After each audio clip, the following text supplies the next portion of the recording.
day, sir.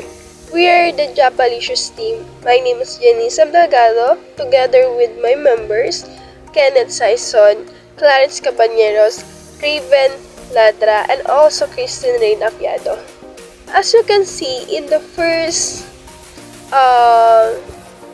code, in the first comment, we see the JLabel display available books. So, in this code, that this is the code to display the available books. So, using the JLabel, we were able to print the text available books, and you can see here the corresponding codes for modifying the text, like the fonts, which we set as sans serif. And as we scroll down, we will see the JLabel display borrow books. Okay, this is the code to display the borrow books using JLabel, and we were able to print the borrow book, and we can see here the corresponding codes for modifying the text, like fonts, same as the previous one, and which we set at sans serif and so on.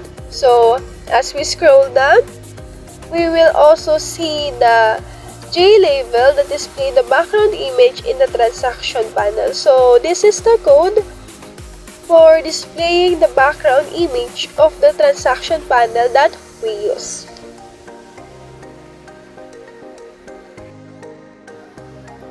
So, good day po. I am Christine Rainy Apiada po, and I am here po to explain this part of our library management system. We are setting up as the user interface components for managing borrowed and returned books po. So, ayan. Kita niyo po dito, ayan po, J-scroll pane for borrowed books. So, yan. Una pa makikita po natin dito na we create a J-scroll pane po named ayan, JSCR pane borrowed to hold the table of borrowed books. And we also set the position and size using ayan po, set box na may 20, 356, 144, and 1140 and 78. And dito po sa JTable ng dito po pala after ng JSCR pane borrowed, din po natin or we add the scroll pane to the panel transaction. So dito naman po sa ating JTable of borrowed books naman po. So ayan, we use or we create a JTable named JTable borrowed, which is ito po for displaying borrowed books. And a mouse listener po.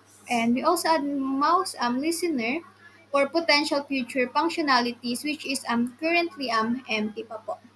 And the table font we also set is sans serif, which is font plain and size 16 po. And the table model is defined with column names and a method to ensure all cells po are non-editable. And the width of the width of the date published column is set to 96 pixels po. And finally, the table is added to the JSCR pane borrowed po. So ayan. So next naman po is another JScroll pane po. So ito po siya. Another JScroll pane, and we use JSCR pane his borrow. Ginawa po to for displaying the borrowed history or yung borrow accessory. And its position and size naman po are set and is added to panel. So sorry for the interruption po. So again po, ito po yung three text area that is inside the scroll pane history. This will append the receipt of the return books po. So ngayon pa po, is position and size is added to panel transact. So next naman po is ito. Yung sinabi ko po kanina yung JText area for borrowed history.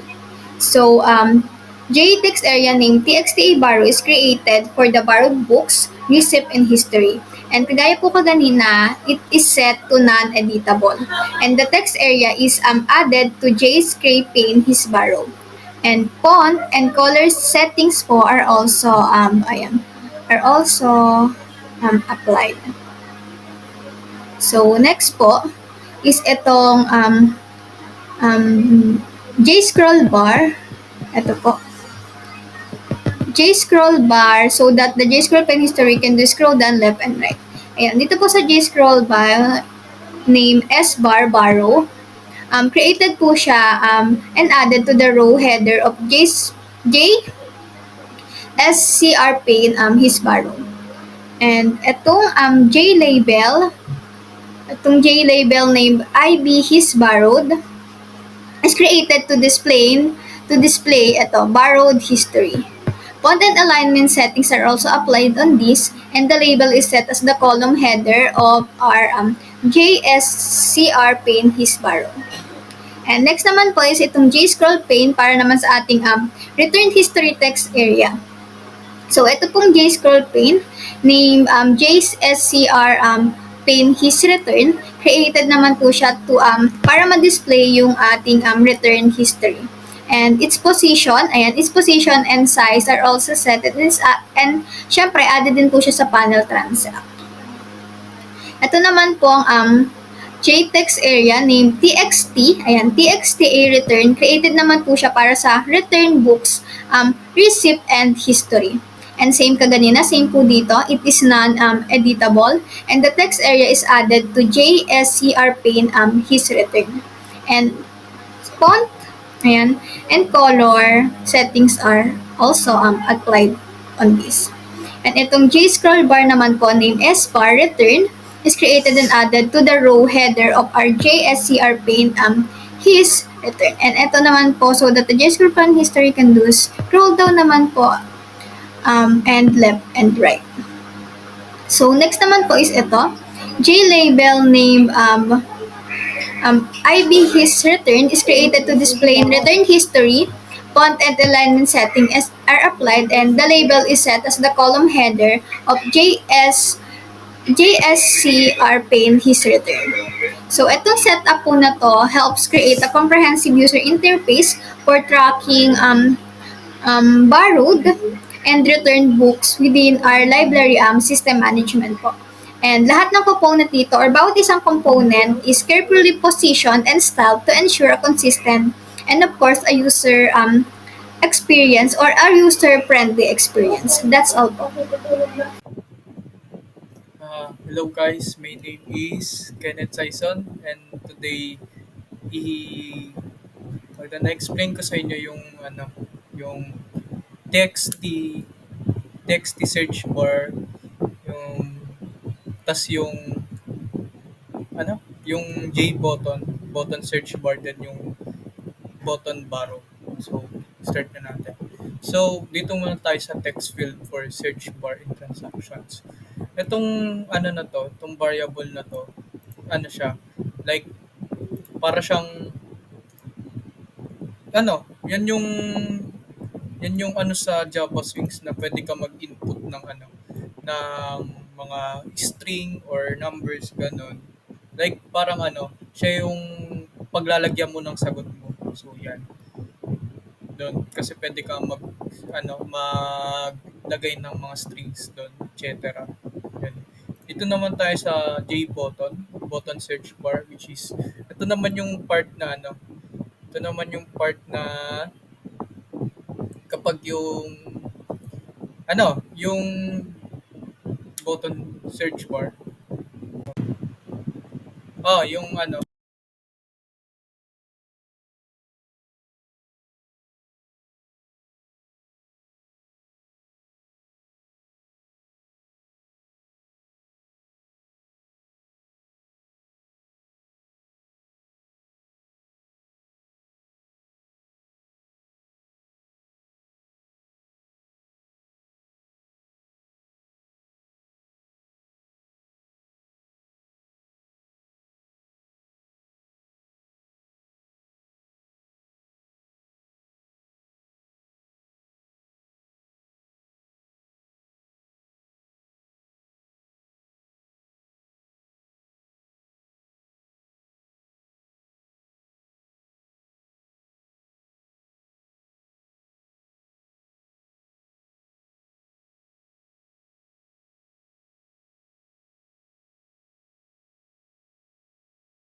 Um, Hello guys, my name is Kenneth Saison and ngayon explain ko sa inyo kung ano yung function ng ating J-button borrow dun sa may J-button borrow dun sa may transaction panel natin. So, start natin. As you can see, may add action listener dito, which is event yan, kunwari, event yan na dinadagdag dun sa button. Pero, like, pwede mo siyang i-shortcut, which is, i-double click mo lang yung button, lalabas na yan. So, ang meaning naman nitong add action listener is, lahat ng nilagay mo sa loob nun is gagawin nung button kapag pinindot mo yung button. Yun. Kunwari, nakalagay doon sa button, i-print mo to. So, magpiprint siya lang ganun. So, yun. Then, punta tayo sa niya. Dito sa loob niya, itong unang part, dito sa loob niya is, meron dyan mga methods.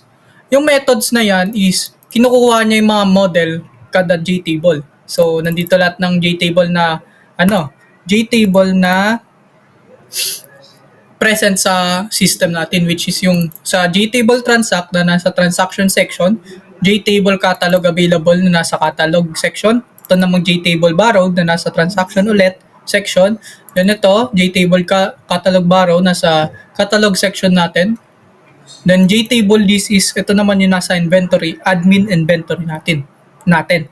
So, yan. Start na natin. Tapos ito, yan na. Yan, iano natin. Itong una na yan, itong una pala. sorry. Itong unang condition natin is JTable that get selected row count equals to 1. Meaning, dapat mag-select ka ng isang row sa natin. Isang row dun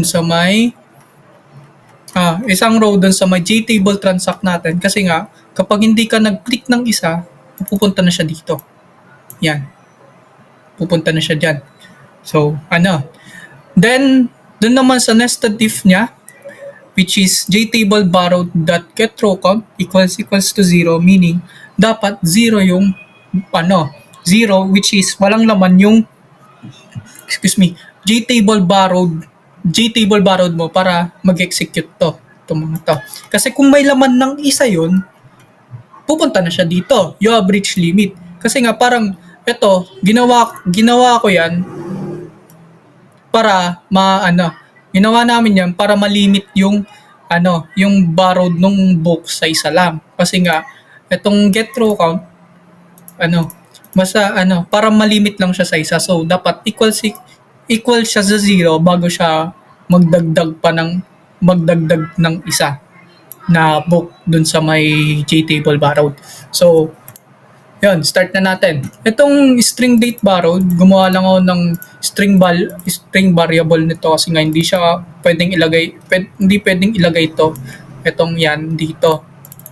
Yan, bawal ilagay yan. So, ang ginawa ko, gumawa ng string variable niya, which is equals to J option show input dialog, which is yung pop-up message din siya kagaya nito. Ang pinagkaiba nga lang nila is itong input dialog is like show message siya, ay pop-up message siya na may ganito rin.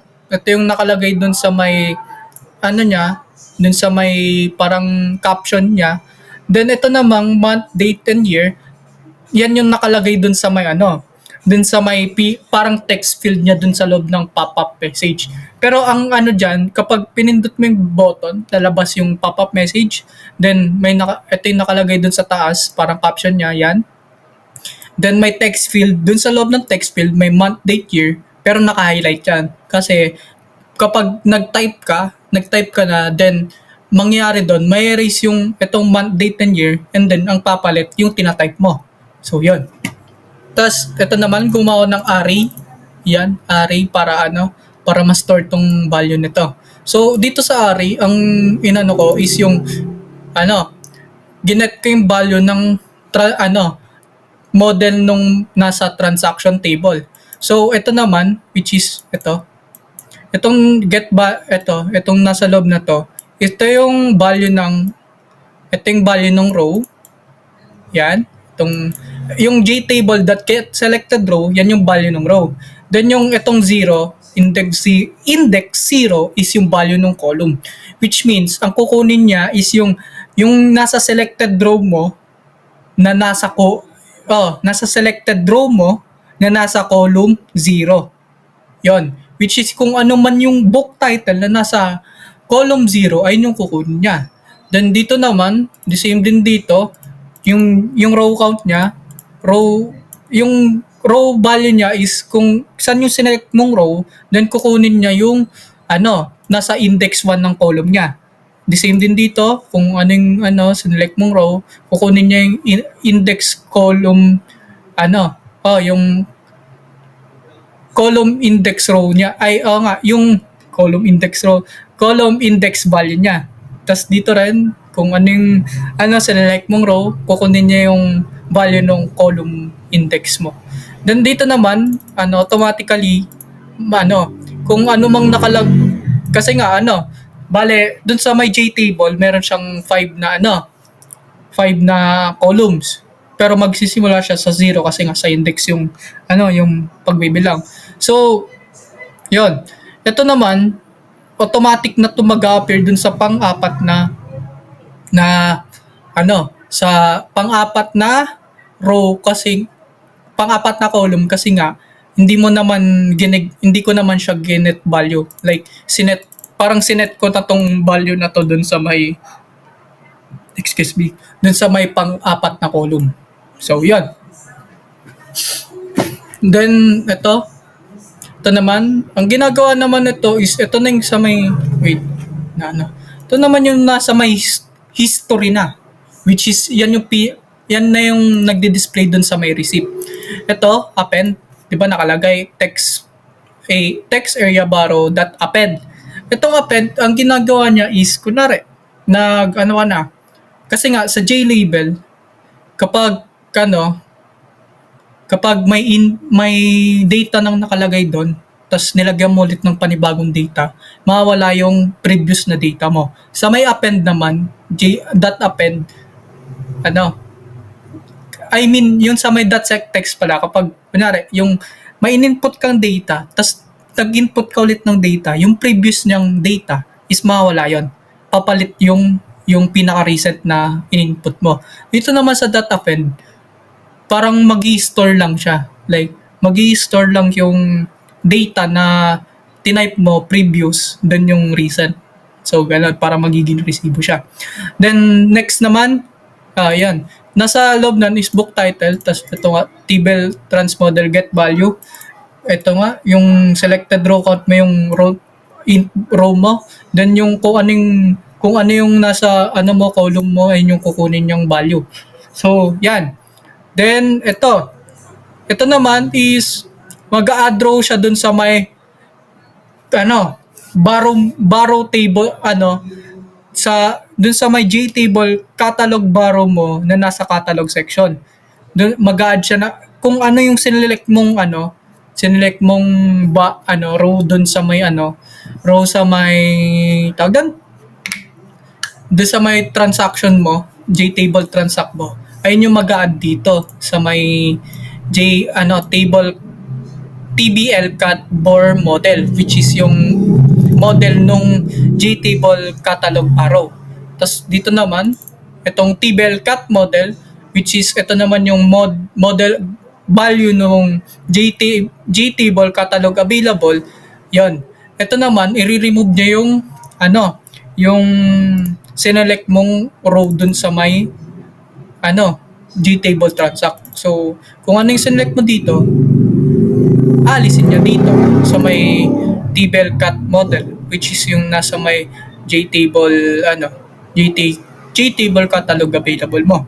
Then next naman is ito naman is yung table borrow model is mag-a-add siya ng row dun sa may JTable borrowed mo. Kung ano yung sinelect mong row dun sa may JTable transact mo, ayun yung dito sa may dito sa may table borrow model.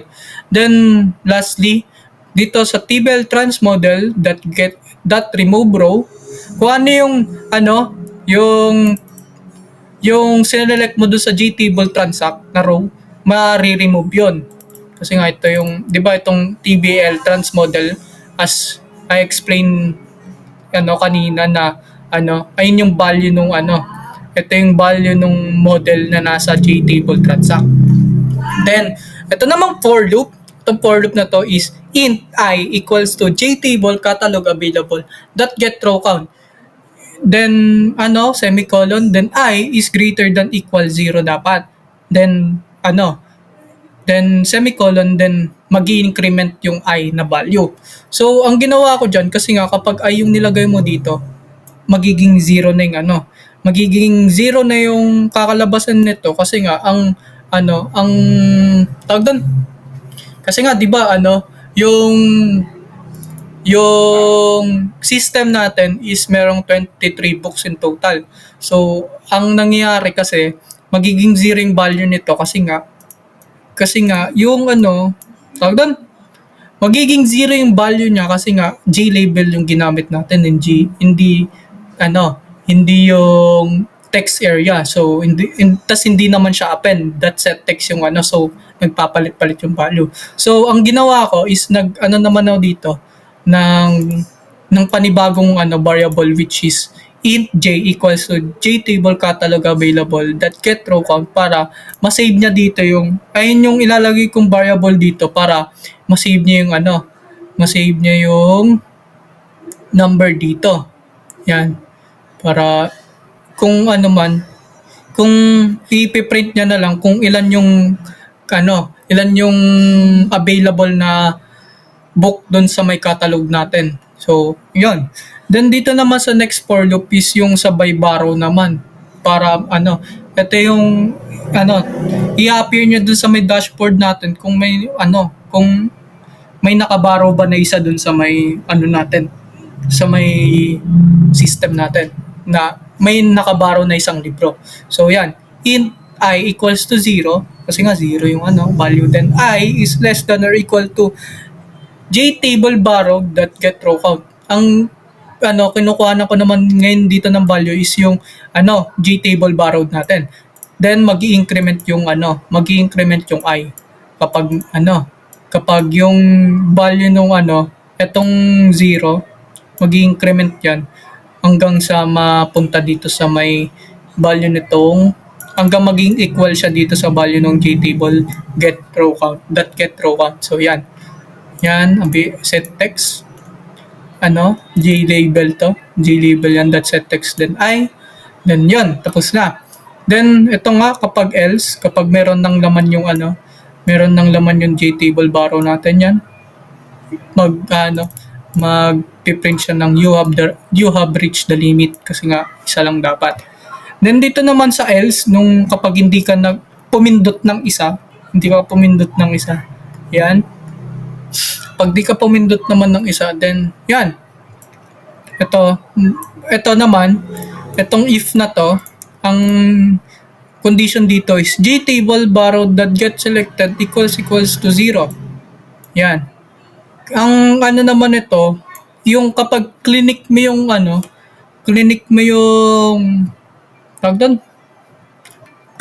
libro na nasa JTable borrowed. Oh, yun. Kapag clinic mo yung libro nandun sa JTable borrowed, yun, lalabas tong pop-up message na to na you already borrowed this book. Ganon siya. Ganon yung magiging output niya. Kapag, kasi nga, di ba, tama ba? That get selected row is equals to 0. Yun. Basta ang nito, kapag clinic mo yung isa, basta clinic mo yung isang row dun sa may ito yung lalabas dyan. Ito yung lalabas, you have already borrowed this book. Yan. Then dun naman sa dun sa pangalawa na else if JTable that get row count equals to 0. Dapat hindi pala. Ito pala. Get row count. I-get niya lang yung row count. Kapag walang libro dun sa may inventory natin, our inventory is empty. Yan yung lalabas. Nandito naman sa else if na to, yan, JTable that get selected row count is not equals to 1. Meaning, ano, hindi siya equals to 1. So, hindi siya dapat dalawa or hindi siya dapat isa, ay hindi siya dapat, ano, dalawa or hindi dapat siya, dapat isa lang talaga i-select mo kasi not equal to 1. So, yan. Yan yung lalabas. Please select one book to borrow. Then, yan. Ito naman, set bounds. Ito yung size nung button mo. Then, itong panel transact that add button borrow. Yan. Para lang ma-add yung button borrow. Para ma-display yung button borrow mo dun sa may panel transact. So, yun lang. So hello po Sir Jester, I'm Mark Clarency Cabañeros and sa video po na to i-explain ko yung part ng button return. So itong button na to ay kasama dun sa first in first out algorithm namin dun sa aming OS.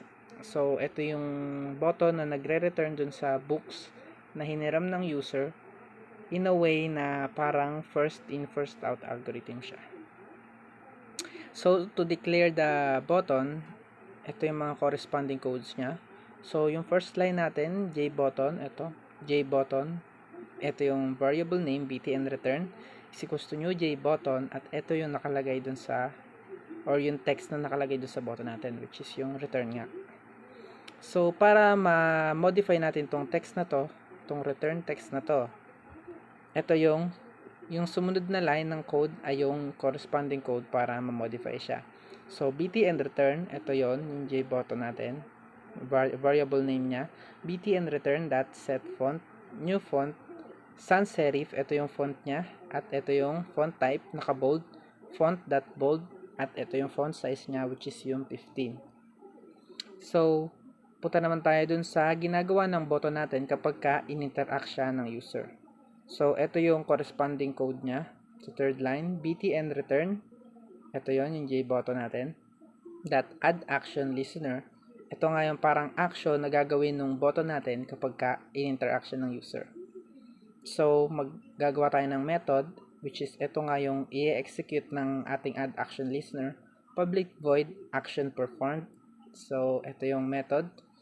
Kapag ka in-interaction ng user, i-execute niya yung mga nandito sa loob ng public void, which is nasa loob siya ng open and close braces. So, this is the method used to get the model of the JTable transact.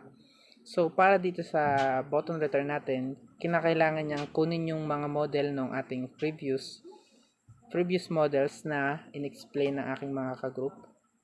So, method, default table model, ito yung variable name, tbl trans model, at ito yung corresponding code para kunin yung JTable transact. So, JTable transact.get model. So, same lang din siya ng method para dun sa iba pang model na kinakailangan natin, which is yung JTable catalog. Kailangan din yan. So, ito yung corresponding code niya. JTable borrowed. Ito, JTable borrowed.get model. JTable catalog borrow. Ito yung corresponding code. At JTable list. At ito rin yung corresponding code niya. Get model. So, if the user select the row inside the JTable borrowed. So, kapag daw yung user ay nag-select ng row dun sa loob ng JTable borrowed, meron siyang gagawing condition. So, if-else conditioning ang tawag dito. If JTable borrowed, which is yung pangalan, yung variable name ng ating JTable borrowed, that get selected row count is equals to 1, gagawin niya tong nasa loob ng open and close braces. So, kapag ka nag-select daw ng book, if the user select a book inside the JTable transact, this will remove the selected row in the JTable list. So, kapag daw nag-select ng book yung ating user sa loob ng JTable transact, mariremove daw yung selected row na yon doon sa JTable list. So, ito yung corresponding code niya, tbl model.remove row. At ito yung i-remove niya, yung nasa loob ng parenthesis, which is yung JTable borrowed. Ito yung variable name that get selected row. Ito naman yung kukunin niya yung selected row na sinelect ng user. So, tapos, magde-declare tayo ng string. Ito yung ating type, string. at ito yung variable name, date borrowed is equals to j option pane that show input dialog. So ito yung corresponding code para dun sa magkakaroon ng input dialog kapag pinindot nga nung user yung return. So ito yung corresponding code niya, input dialog, enter the date today. Ito yung pinapa-enter niya yung user ng date, example ganito, at month, date, year. So punta naman tayo sa next line. This is to append the information input in input dialog, and this also appends the title of the book that goes to the JTable borrowed. So ito yung ina-append niya, meaning parang nilalagay niya doon sa yung mga information na ini-input ng user sa input dialog at napupunta ito dun sa JTable borrowed. So txta return.append, so ito yung corresponding codes niya, book title plus tbl borrow model that get value at JTable borrowed that get selected row.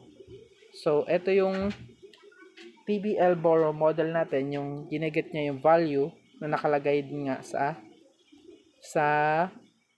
dito sa show input dialog. Ayun, dyan kinukuha niya yung value na nakalagay doon at inilalagay niya doon sa JTable borrow row at doon sa get selected row. Plus date returned, ito naman yung return, since button return nga yung ating pinag-uusapan dito, tatanungin niya kung anong date ni return yung button. So i-add niya tong date returned tapos plus date borrowed plus \n. So dito naman tayo sa string array. Maglalagay tayo ng string array that will get the value of the selected row in the JTable borrowed. So ito naman yung string array na kung saan kukunin niya yung mga value na nandun sa selected row na sinelect ng user doon sa JTable borrowed. So string books, string tbl borrow model, ito yung mga corresponding codes niya. So string, kukunin niya yung dun sa column ng kukunin niya yung get value at, ito yung row, ito yung column, yung 0. So yung get selected row, kukunin niya yon. Ito rin, tbl borrow model that get value at i-store niya tong mga kukunin niyang value doon sa string na books sa isang 1D array. This will add the string array books, which is eto nga, books, inside the JTable catalog available. So ma-add daw yung string na to doon sa JTable catalog available. So ito yung gagawin niyang certain codes, tbl cat model.add row, kasi nga i-add niya yon doon sa JTable catalog available. Tapos ang susunod niyang gagawin ay i-remove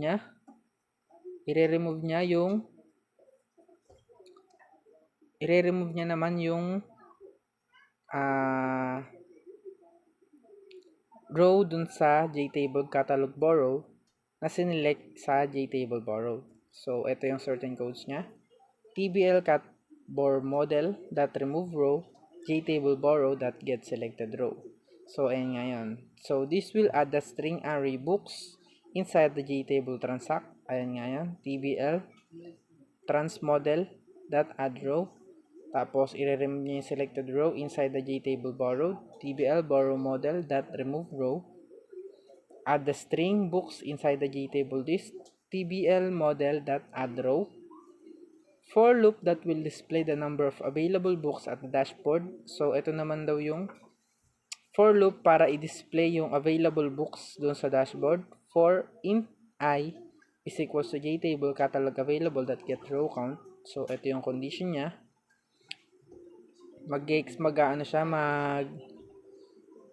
De-declare siya ng panibagong integer, which is yung j. At ito yung gagawin ng j, gaget niya yung row count, tapos isa-set niya yung text. For loop that will display the number of borrowed books at the dashboard. Ganun ulit yung gagawin niya. Set text lang ang gagamitin. So gumamit siya ng if-else conditioning. if the JTable borrowed is empty, ito yung gagawin niya, JTable borrowed.getRowCount.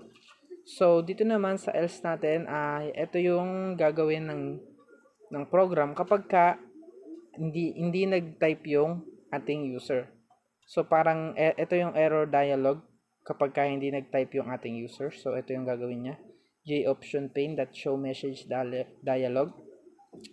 You should borrow first. Ayun nga yung lalabas kasi nga kailangan ng user mag-select muna bago niya mapindot yung return.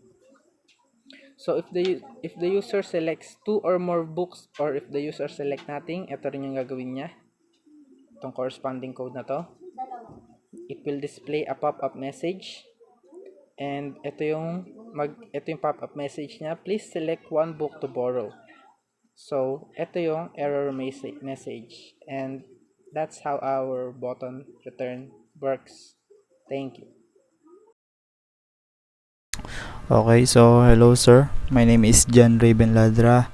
And dito naman po sa video na to, itatakal po natin ano nga ba ang meron po dito sa transaction. So, as you can see, meron po tayo ditong search bar or search panel, which is mas mapapadali po natin makita yung hinahanap po natin dito sa available books. Like for example, maglagay lang po tayo dyan. Yan.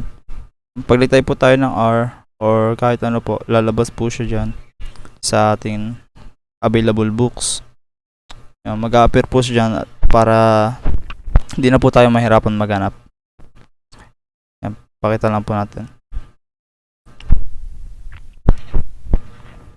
Okay, dito naman po, pagka sa available books, pag nag-click po tayo ng book, may lalabas po dito na pagka nag-click tayo ng book dito, then nag-click tayo ng borrow, may lalabas po na pop-up na dito dialog na nagsasabi ng maglagay daw po tayo ng date kung kailan natin siya binarrow. Lagay lang po natin ngayon June 20. Then okay. So yun. After po natin siya i-borrow, lalabas po siya dito sa borrowed books.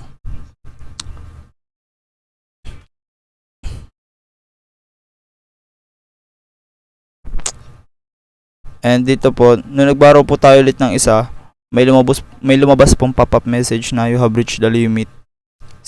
Kasi po ang ginawa po namin, one user, one book. And dito po sa algo na ginawa namin is first in, first out. So kung ano lang po yung una namin binaro na book, ayun din po dapat yung need namin i-return bago po kami ulit magbaro ng isa pa. So okay lang po natin yan. Ayun. So i-click lang po natin tong borrowed books. Kasi dito po pala, pag kinalik po natin itong binaro natin, may lalabas pong pop-up message na you already borrowed this book. So, click lang po natin. Then, dito naman po yung borrowed books natin. Click lang po natin pag magre-return. Pag mag-return po, may lalabas po ulit na dialog na need natin mag-enter ng date. So, lagay lang po ulit natin yung date. June 20, 2024. Yun. Lumabas po siya dito sa available books ulit. And dito po sa available books, dito po sa baba na nakikita po natin, available books. Ito po nasa cursor ko. And then borrowed books. Pagka may kinilik po tayo na borrow sa available books po, mababawasan siya, then may pupunta po dito sa borrow books na isa. Okay. So, diretso lang po tayo. Nag-return po tayo. Then, gawin lang po ulit natin. Para po tayo, lagay lang natin yung date ngayon. Okay. Then, return. Okay, ulit lang natin yung borrowed. Okay. Dito po sa mga sumunod na video to, inulit lang po natin yung sinabi ko, which is, yun nga, pagka nakapag-borrow ka na ng isa, then nagbaro ka ulit, may lalabas pong pop-up message na you have reached the limit. Okay, hanapin lang po natin.